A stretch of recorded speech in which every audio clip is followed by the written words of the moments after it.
adlaw mga binati ug minahal kong matalumnon. Today is June 12, 2024.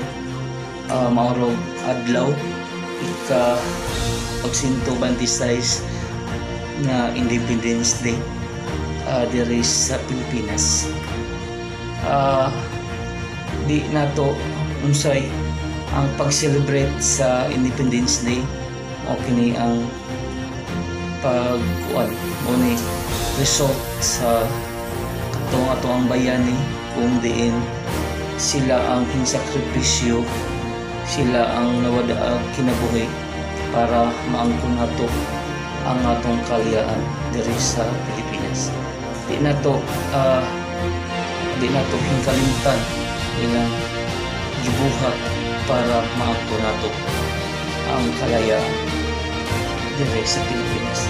Unya, ako manghinaot pud nga diri sa lungsod sa Matalom, kung maangkon nato ang tinuod nga kalayaan, siguro mao ni ang ato ang kuan nga magkahiusa ta kanunay magpinabangay para sa atong lungsod o para sa katawhan diri sa lungsod sa Matalom.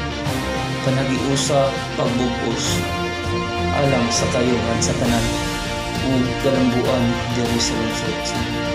Di nato hikalimtan ang punto kung diin na makabot nato ang atong kalayaan, atong tagan o importansya ang pag-celebrate sa 126 ka tuig na Independence Day diri sa mahal kong Pilipinas. Once again, maayong happy Independence Day kanatong tanan diri sa lungsod sa Matalom. O ako manghinaot nga magkahiusa na ta, magtinabangay para sa katawhan o kalambuan diri sa lungsod sa Matalom. Iko pipi pinuray nga mo serbisyo